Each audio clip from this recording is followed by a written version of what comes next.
Estamos presentando Horizonte Educativo. Juan Antonio Rodríguez Beltrán es Horizonte Educativo.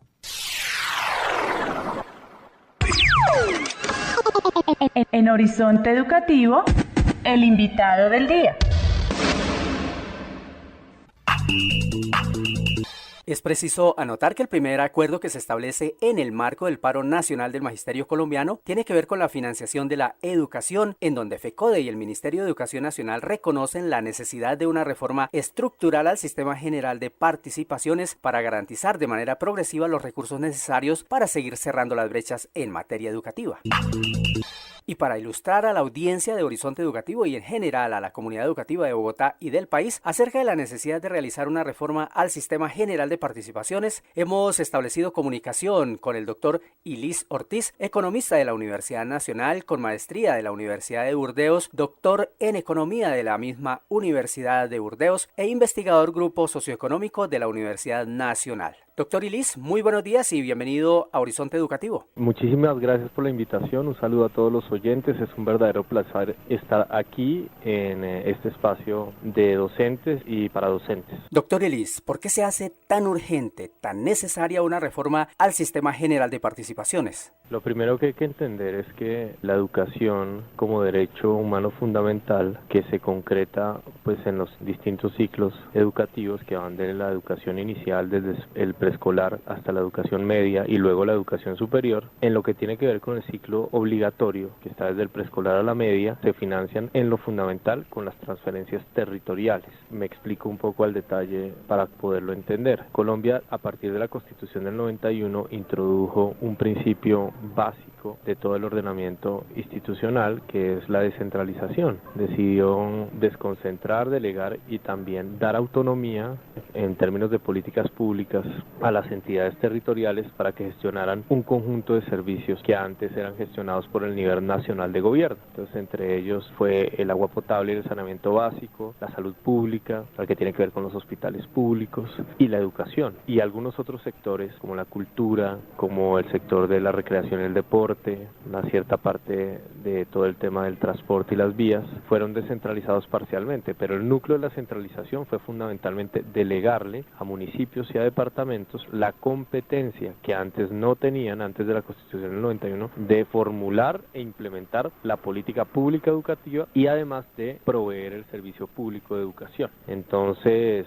es en el contexto de ese esquema de descentralización que hoy en día se gestiona todo el servicio educativo desde el preescolar, con sus 3 grados de preescolar, el prejardín, jardín, transición, hasta el grado 11. Ahora bien, la Constitución del 91 planteó esa delegación de responsabilidad a las entidades territoriales, pero como contrapartida, pues le planteó que deberían ser restituidos a municipios y departamentos, devueltos, digámoslo así, una serie de recursos que son recaudados en el nivel central de gobierno, fundamentalmente recursos que refieren a los ingresos corrientes de la nación y cuya fuente son los principales impuestos que se recaudan en todo el territorio nacional, fundamentalmente impuestos como el IVA, el impuesto al valor agregado y la renta, digamos, el impuesto que tiene que ver con los ingresos por el trabajo o por el capital que se generan como resultado del proceso productivo. Entonces, esos recursos, decía la Constitución, que iban a seguir yendo a la DIAN y al nivel nacional, se tenían que devolver a municipios y a departamentos para poder financiar los bienes y servicios públicos que se habían descentralizado. Entonces, cuando nosotros hablamos de Sistema General de Participaciones, estamos hablando en concreto del nombre que tiene hoy la manera como se descentralizaron los recursos y las competencias para gestionar esos servicios públicos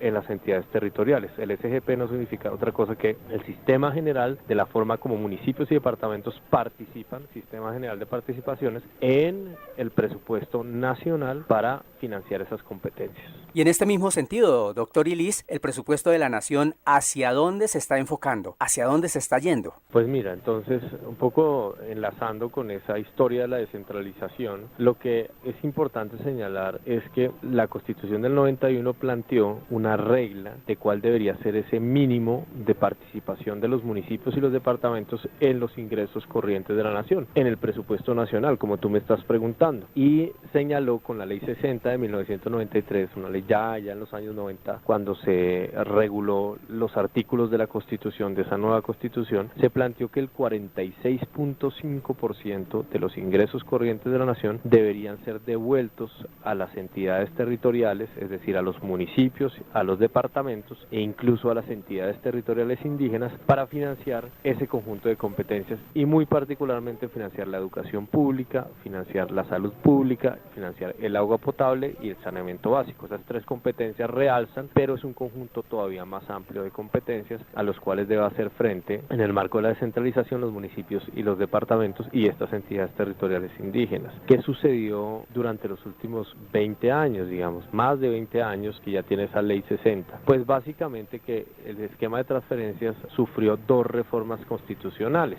La primera de ellas se llevó a cabo en el año 2001 y fue presentada por el gobierno de Andrés Pastrana y además liderada por su ministro de Hacienda de aquel entonces, que era Juan Manuel Santos. Y esa reforma constitucional, que se dio en un contexto de crisis económica, pues significó una transformación profunda de la regla a través de la cual se financiaban la descentralización y la educación pública en concreto. Y entonces eso implicó pasar del 46.5% de los ingresos de la nación a asignar solamente un crecimiento del IPC, es decir, de la inflación, y unos puntos mínimos, 2 puntos y 2.5 puntos porcentuales adicionales entre el año 2001 y 2007. Esa reforma constitucional se planteó en un contexto de crisis económica muy grave que tuvimos en el año 93 con las secuelas que duraron 3-4 años posteriores de muy bajo crecimiento, bajo el entendido de que la finanza pública tenía que restringirse en un momento en el cual pues los tributos se habían disminuido y teníamos una crisis, digamos, en términos de crecimiento y de demanda interna. Era una justificación temporal para una situación puramente coyuntural y que tenía que ser transitoria. Por eso esa reforma decía que a partir del año 2008 teníamos que volver a la regla constitucional del 46.5% de los ingresos corrientes de la nación. Pero ¿qué pasa en el año 2007? El gobierno de turno, que en ese momento fue el segundo gobierno de Álvaro Uribe Vélez, con su ministro de Hacienda de aquel entonces,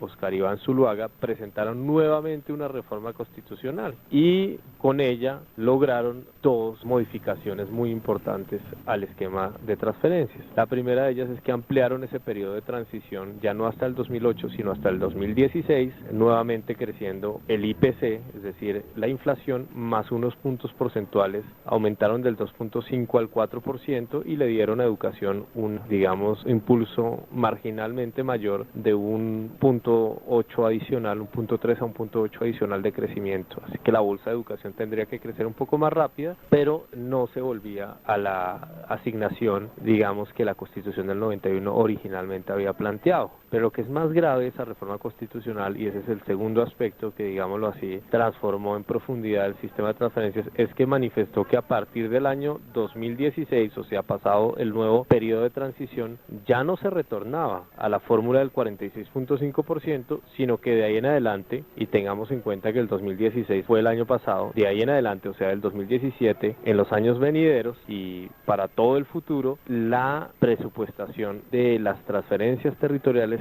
ya no se iba a hacer en ningún caso en vínculo con un porcentaje de los ingresos corrientes de la nación, sino solamente teniendo en cuenta su crecimiento año a año durante el periodo de los últimos 4 años. Son dos cosas muy diferentes, la asignación de una tajada del 46.5 de todos los ingresos corrientes de la nación, a decir que esa bolsa, que ya se había ajustado en 2 ocasiones, se había disminuido en su crecimiento y que además de eso, durante 15 años se le sustrajeron recursos muy importantes, que esa bolsa ya disminuida va a crecer con relación al porcentaje de crecimiento de los ingresos corrientes de la nación de los últimos 4 años. Son dos cosas completamente diferentes y el resultado es absolutamente observable y uno puede registrar que en el año 2001 teníamos 40.5% de los ingresos ingresos corrientes de la nación destinados a estas competencias a través de las transferencias, educación, salud pública, agua potable, y que hoy en día, año 2017, no tenemos sino el 26.7%, o sea que tuvimos una caída de 20 puntos porcentuales en la participación de los territorios en el presupuesto nacional. Eso es una caída abrupta y sin ningún tipo de justificación ni macroeconómica ni mucho menos política, porque el acuerdo inicial, y ese no había cambiado, era que los gobiernos territoriales iban a encargar de aspectos absolutamente centrales de la política pública. Pues imagínense ustedes, es casi todo el núcleo de la política social que iba a quedar en cabeza de las entidades territoriales. Se les había manifestado que su contrapartida para que pudieran hacer esa gestión era ese nivel de los ingresos corrientes de la nación, y 15 años después, por la vía de estas dos reformas constitucionales, les hicieron, entre comillas si se quiere, para decirlo de manera coloquial, conejo, y les sustrajeron casi la mitad